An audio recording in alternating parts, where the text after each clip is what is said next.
പുതിയൊരു മൊബൈൽ വാങ്ങാൻ ആഗ്രഹമുണ്ടെങ്കിൽ തന്നെ സെക്കൻഡ് ഹാൻഡ് മൊബൈൽ ചെറിയ പൈസക്ക് എവിടുന്നെങ്കിലും കിട്ടോ എന്ന് നമ്മൾ ആഗ്രഹിച്ചു പോകാറില്ലേ? അത് എന്തുകൊണ്ടാണെന്ന് വെച്ച് കഴിഞ്ഞാൽ പുതിയൊരു മൊബൈൽ വാങ്ങുമ്പോൾ വലിയൊരു തുക നമ്മൾ ഒറ്റയടിക്ക് ചെലവാക്കേണ്ടി വരും. ഫ്ലാഗ്ഷിപ്പ് മൊബൈൽ ആണെങ്കിൽ പിന്നെ പറയും വേണ്ട, 1,00,000-നൊക്കെ മുകളിലായിരിക്കും അതിന്റെ റേറ്റ്. എന്നാൽ അതേ മോഡൽ മൊബൈൽ 2-3 മാസം ഉപയോഗിച്ചത് സെക്കൻഡ് ഹാൻഡ് മൊബൈലായിട്ട് നമുക്ക് ലഭിക്കും. അപ്പോൾ അതിനാണെങ്കിൽ വളരെയധികം റേറ്റ് കുറവും ആയിരിക്കും. അങ്ങനെ നിങ്ങൾ മൊബൈൽ വാങ്ങാൻ ഉദ്ദേശിച്ചെങ്കിൽ ഈ ഒരു കാര്യം നിർബന്ധമായിട്ടും നിങ്ങൾ ചെക്ക് ചെയ്തിരിക്കണം. അങ്ങനെ അതൊന്നും ചെക്ക് ചെയ്യാതെയാണ് നിങ്ങൾ മൊബൈൽ വാങ്ങി ഉപയോഗിക്കുന്നെങ്കിൽ വലിയൊരു അപകടത്തിൽ പെടാൻ ചാൻസ് ഉണ്ട്. അപ്പോൾ എന്താണ് ചെക്ക് ചെയ്യേണ്ടത്, എങ്ങനെയൊക്കെയാണ് ചെക്ക് ചെയ്യേണ്ടത് എന്നൊക്കെ ഇന്നത്തെ വീഡിയോയിലൂടെ വിശദമായിട്ട് ഞാൻ കാണിക്കുന്നുണ്ട്. നിങ്ങൾ ഉപയോഗിക്കുന്നത് സെക്കൻഡ് ഹാൻഡ് മൊബൈൽ ആണെങ്കിലും നിങ്ങൾ വാങ്ങാൻ ഉദ്ദേശിക്കുന്നത് സെക്കൻഡ് ഹാൻഡ് മൊബൈൽ ആണെങ്കിലും ഈ ഒരു കാര്യം നിർബന്ധമായിട്ടും നിങ്ങൾ ചെക്ക് ചെയ്യുക. ഇതുപോലുള്ള ടെക്നോളജി പരമായിട്ടുള്ള വീഡിയോകൾ ദിവസവും നിങ്ങൾക്ക് ലഭിക്കാൻ ഞങ്ങളുടെ ഈ ചാനൽ ഫോളോ ചെയ്യാൻ മറക്കരുത്. നമുക്ക് പെട്ടെന്ന് തന്നെ വീഡിയോയിലേക്ക് പോകാം. നമ്മൾ ആദ്യം ചെയ്യേണ്ടത് ആ ഒരു മൊബൈലിന്റെ IMEI നമ്പർ എടുക്കുക. ഇവിടെ ഡയൽ പാഡ് ഓപ്പൺ ചെയ്തിട്ട് *#06# എന്ന് ടൈപ്പ് ചെയ്യുമ്പോൾ തന്നെ ആ ഒരു മൊബൈലിൻ്റെ IMEI നമ്പർ, 2 സിം ആണെങ്കിൽ 2 IMEI നമ്പർ ഉണ്ടാകും. ഇത് എവിടെയെങ്കിലും നോട്ട് ചെയ്ത് വെക്കുക. ഇവിടെ നിന്ന് നമുക്ക് ലോങ് പ്രസ് ചെയ്ത് കോപ്പി ചെയ്യാനുള്ള ഓപ്ഷൻ ഇല്ല. എന്നാൽ കോപ്പി ചെയ്യാനുള്ള ഓപ്ഷൻ അധികം മൊബൈലിലും ഉണ്ട്, അതും ഞാൻ കാണിച്ചു തരാം. അതിനായിട്ട് നമ്മൾ ചെയ്യേണ്ടത് മൊബൈലിൻ്റെ സെറ്റിംഗ്സ് ഓപ്പൺ ചെയ്യുക. ഇവിടെ എവിടെയെങ്കിലും എബൌട്ട് ഫോൺ എന്ന ഓപ്ഷൻ ഉണ്ടാകും. ഇവിടെ ഉണ്ട്. അവിടെ നിങ്ങൾ ക്ലിക്ക് ചെയ്യുക. ക്ലിക്ക് ചെയ്തതിന് ശേഷം നിങ്ങളുടെ ഫോണിൻ്റെ എല്ലാ ഇൻഫർമേഷനും ഇവിടെ കാണും. ഇവിടെ തന്നെ സ്റ്റാറ്റസ് ഇൻഫർമേഷൻ എന്ന ഭാഗമുണ്ട്. അവിടെ ക്ലിക്ക് ചെയ്ത് കഴിഞ്ഞാൽ ഇവിടെ തന്നെ IMEI ഇൻഫർമേഷൻ എന്ന ഭാഗമുണ്ട്. അവിടെ ക്ലിക്ക് ചെയ്യുമ്പോൾ നിങ്ങളുടെ ആ ഒരു മൊബൈലിലുള്ള 2 IMEI നമ്പർ ഉണ്ടാകും. ഏതെങ്കിലും ഒന്ന് ഇവിടെ ലോങ് പ്രസ് ചെയ്ത് കഴിഞ്ഞാൽ അത് ഇവിടെ കോപ്പി ആയിട്ട് വരും. ഓക്കെ, അങ്ങനെ ആദ്യം നിങ്ങൾ കോപ്പി ചെയ്ത് വെക്കുക. ഇനി അതിനുശേഷം നമ്മൾ ചെയ്യേണ്ടത് ഗൂഗിൾ ക്രോം ഓപ്പൺ ചെയ്യുക. ഗൂഗിൾ ക്രോം ഓപ്പൺ ചെയ്തിട്ട് ഞാൻ ഈ കാണിക്കുന്ന പോലെ നിങ്ങൾ ടൈപ്പ് ചെയ്യുക. ഇവിടെ ഞാൻ ടൈപ്പ് ചെയ്ത് സെർച്ച് ചെയ്യുന്നത് സഞ്ചാർ സാഥി എന്നാണ്. ഓക്കെ, അങ്ങനെ തന്നെ നിങ്ങൾ ടൈപ്പ് ചെയ്യുക. എന്നിട്ട് നിങ്ങൾ സെർച്ച് കൊടുക്കുക. ഏറ്റവും മുകളിൽ സഞ്ചാർ സാഥിയുടെ വെബ്സൈറ്റ് കാണാൻ സാധിക്കും. അവിടെ നിങ്ങൾ ഓപ്പൺ ചെയ്യുക. ഇത് ഗവൺമെൻറ്റിൻ്റെ തന്നെ വെബ്സൈറ്റാണ്.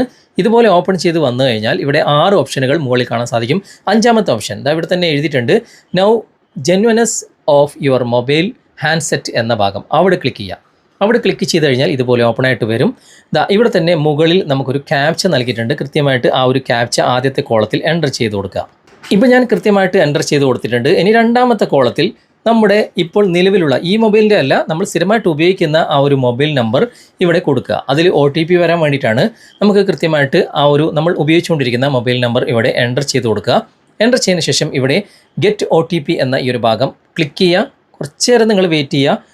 ഇപ്പോൾ ഞാൻ ഈ മൊബൈൽ തന്നെയാണ് ആ സിം ഉപയോഗിക്കുന്നത്. അവിടെ തന്നെ നമുക്ക് OTP വരും. അല്ലെങ്കിൽ നിങ്ങൾ ഉപയോഗിക്കുന്ന ആ ഒരു മൊബൈലിൽ കൃത്യമായിട്ട് OTP വരും. കുറച്ച് നേരം നിങ്ങൾ വെയിറ്റ് ചെയ്യുക. ഇപ്പോൾ OTP വന്നു കഴിഞ്ഞു. ഈ ഒരു OTP നോട്ട് ചെയ്തിട്ട് കൃത്യമായിട്ട് നിങ്ങൾ ഇവിടെ ആ ഒരു കോളത്തിൽ OTPയുടെ ആ ഒരു കോളത്തിൽ നിങ്ങൾ എൻ്റർ ചെയ്ത് കൊടുക്കുക. ഞാനിപ്പോൾ OTP ഇവിടെ കൃത്യമായിട്ട് എൻ്റർ ചെയ്യാണ്. OTP എൻ്റർ ചെയ്തതിന് ശേഷം ഇവിടെ വെരിഫൈ OTP എന്ന ഓപ്ഷൻ നിങ്ങൾ കാണാൻ സാധിക്കും.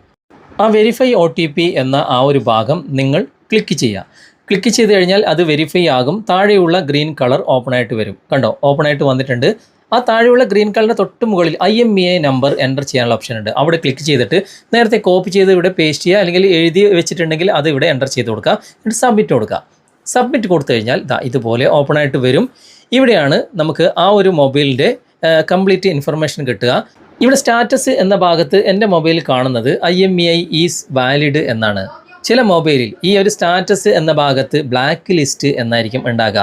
അങ്ങനെ ഉള്ള മൊബൈൽ ഒരിക്കലും തന്നെ നിങ്ങൾ യൂസ് ചെയ്യാൻ ശ്രമിക്കരുത്. അങ്ങനെ യൂസ് ചെയ്യുമ്പോൾ നിങ്ങൾ തേടി ഒരു പ്രധാനപ്പെട്ട ആൾ വരും. പിന്നെ നിങ്ങൾക്ക് തന്നെ അത് പണിയാകും. അപ്പോൾ നിങ്ങൾ എവിടെ നിന്നെങ്കിലും സെക്കൻഡ് ഹാൻഡ് മൊബൈൽ വാങ്ങാൻ ഉദ്ദേശിക്കുന്നെങ്കിൽ ഈ ഒരു കാര്യം നിർബന്ധമായിട്ടും നിങ്ങൾ ചെക്ക് ചെയ്തിരിക്കണം. ഓക്കെ, ഈ വീഡിയോ നിങ്ങൾക്ക് ഉപകാരപ്പെട്ടിട്ടുണ്ടെങ്കിൽ നിങ്ങളുടെ കൂട്ടുകാർക്കും ഷെയർ ചെയ്ത് കൊടുക്കുക. അതുപോലെ തന്നെ വീഡിയോയെക്കുറിച്ചുള്ള അഭിപ്രായങ്ങൾ നിങ്ങൾ തീർച്ചയായിട്ടും കമൻറ്റിൽ അറിയിക്കാനും, ഇഷ്ടപ്പെട്ടിട്ടുണ്ടെങ്കിൽ ലൈക്ക് ചെയ്യാനും മറക്കരുത്. ഓക്കെ, അപ്പോൾ സെക്കൻഡ് ഹാൻഡ് മൊബൈൽ വാങ്ങാൻ നിങ്ങൾ ഉദ്ദേശിക്കുന്നെങ്കിൽ തീർച്ചയായിട്ടും ഈ ഒരു കാര്യം നിർബന്ധമായിട്ടും നിങ്ങൾ ചെക്ക് ചെയ്യുക. ഈ ഒരു വീഡിയോ നിങ്ങൾക്ക് ഉപകാരപ്രദമായിട്ടുണ്ടെങ്കിൽ നിങ്ങളുടെ കൂട്ടുകാരിലേക്കും വീഡിയോ ഷെയർ ചെയ്തെത്തിക്കുക. അതുപോലെ തന്നെ വീഡിയോ കുറിച്ചുള്ള അഭിപ്രായങ്ങളും നിർദ്ദേശങ്ങളും നിങ്ങൾ കമന്റായി രേഖപ്പെടുത്തുക.